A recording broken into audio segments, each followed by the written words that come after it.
On Good Friday, the Church remembers the passion and death of the Lord Jesus.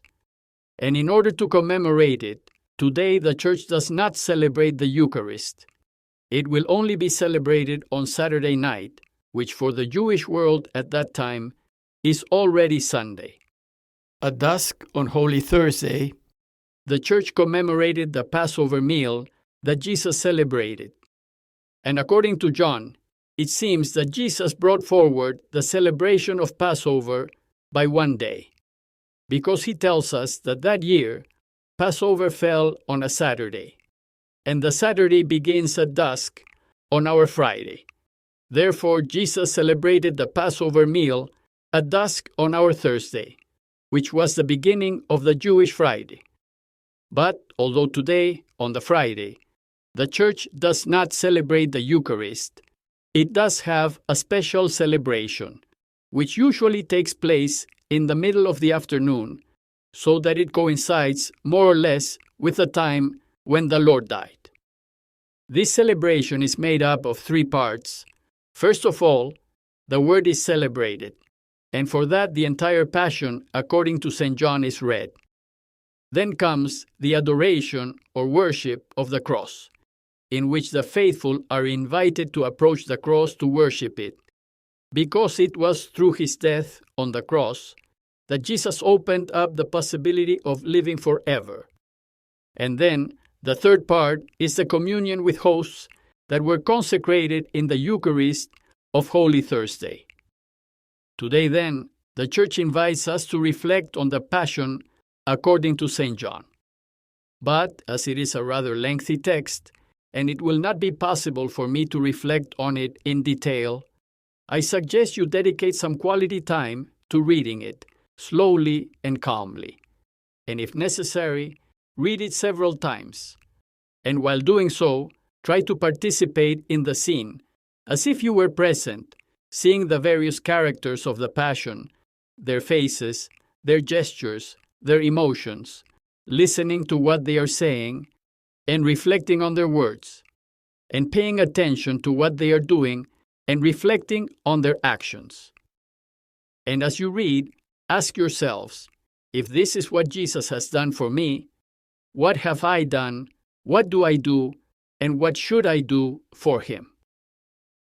In order to help you through this thoughtful reading, I would like to offer you some help. John begins by telling us that after dinner, already at night, Jesus returned to the olive orchard, where, according to the synoptics, Jesus spent a long moment praying to his Father. And that moment is known as the agony in the garden. Agony is a word that comes from Greek and means to struggle to live. But Jesus does not resist the idea of dying. He resisted death by crucifixion because dying on the cross was a terrible torture.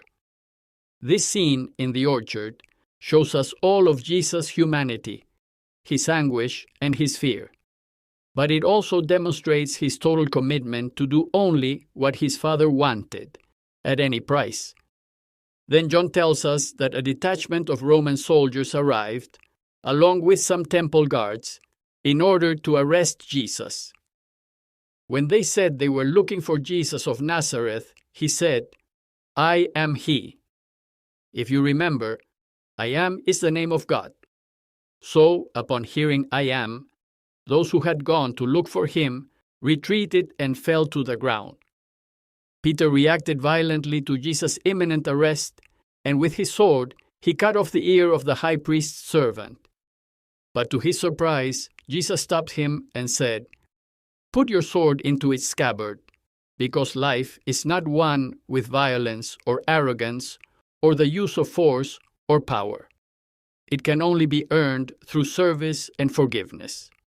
So, with no further defenses, Jesus was arrested, and he offered no resistance.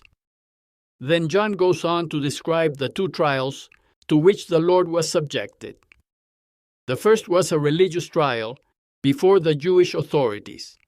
They took him before Annas, father-in-law of the high priest Caiaphas. Peter and another disciple sneaked out and managed to enter Annas' house. And while the trial of Jesus was taking place, John tells us about Peter's betrayal.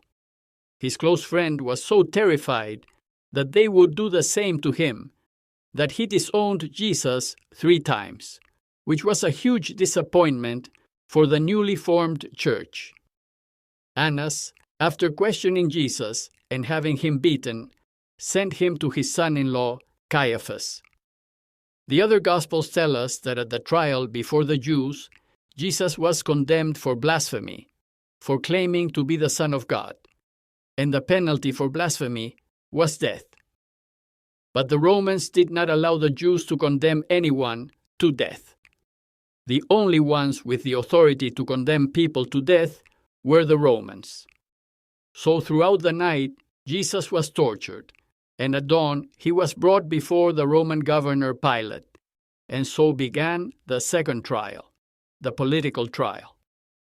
John, full of irony, tells us that the Jews did not enter Pilate's house because they had purified themselves to celebrate the Passover. The law stated that if a Jew entered the house of a foreigner, he became impure. The irony then is that they present themselves as externally clean, but in reality, before God, they were not, because they were unjustly putting an innocent person to death. But Pilate refused to judge Jesus because he considered it a Jewish problem.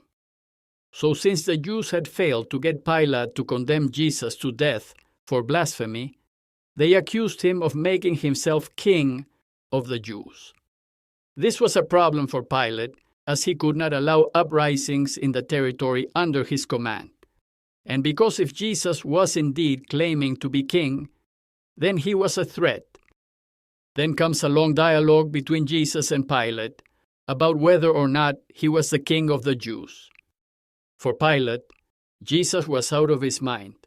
How is it possible that his kingdom was not of this world? Or how is it that he had come to be a witness to only the truth? He did not understand any of it. Pilate then went out to tell the Jews that he could not find Jesus guilty and offered to set him free. But the Jewish authorities did not want that, and instead asked that he release the known criminal Barabbas. Their only goal was for Jesus to die, even if it meant that Barabbas would be freed. Since Pilate did not want to risk a Jewish revolt during the holidays, he chose to calm the Jewish authorities by ordering Jesus to be tortured. Flagellation was a terrible torture, capable of killing anyone. It was 40 lashes, but they usually gave 39, using 3 ropes with pieces of metal or bone at the ends. And it was usually done before a death sentence, or in some cases, instead of it. Pilate may have ordered him to be flogged to avoid condemning the Lord to death. Then beaten to a pulp and wearing a crown of thorns, which mockingly alluded to his claim of being a king, he was brought before the Jewish authorities. But that was not enough for them. They asked for the death sentence, and by crucifixion. Pilate was still reluctant, but when they told him that in addition to being a king, he had declared himself the Son of God, he got scared and went back to talk to Jesus. From that moment on, John tells us that Pilate tried to release him. That was until the Jews told him that if he released him, he would be betraying the emperor. At that point, and knowing that Jesus was innocent, Pilate, in order not to lose his position or his privileges, changed his mind and decided to condemn him to death. Pilate is the perfect example of a man who is not free, because in order to defend his position, he preferred to condemn an innocent man to death. Matthew says he washed his hands of it to indicate that he was not responsible, but in reality, he was. Just one thing. While the other evangelists say that Jesus was killed on the day of Passover, John says that he was killed on the day of preparation, the day on which the Paschal Lamb is killed. So since the Gospels are catechisms, John wants to teach us that Jesus is the true Paschal Lamb, the only one capable of liberating Israel. Anyway, then they took him outside the city and crucified him, nailing him to a tree wooden beam. And he was probably nailed through his wrists, so that the weight of his body would not tear his hands. Death on the cross was perhaps one of the harshest tortures that the Romans had invented. Well, the agony is excruciatingly slow, and not having any more strength to get up and breathe, finally the crucified man died of asphyxiation. That is why, when they wanted to speed up the death of someone who was crucified, they would also break his legs so he could not get up to breathe and he would die more quickly.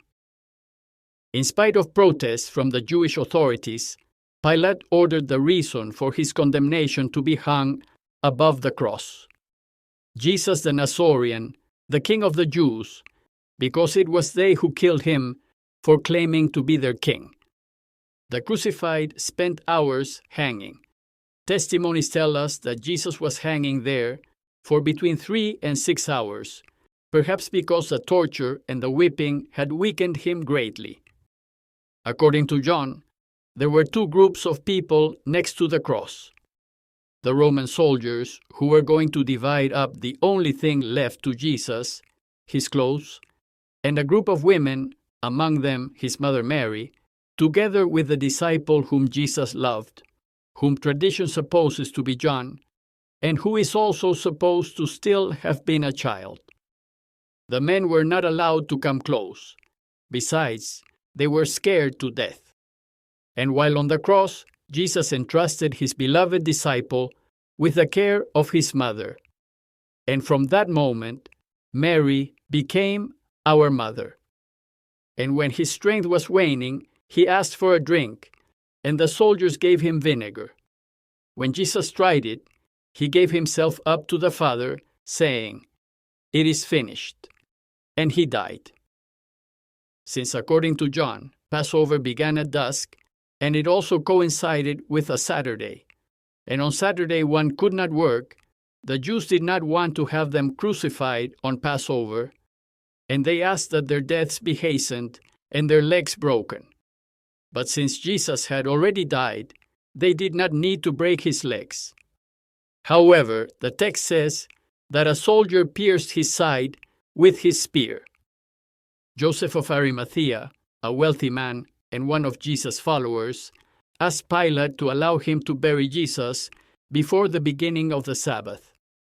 Pilate gave his permission, and the disciples went and quickly buried him.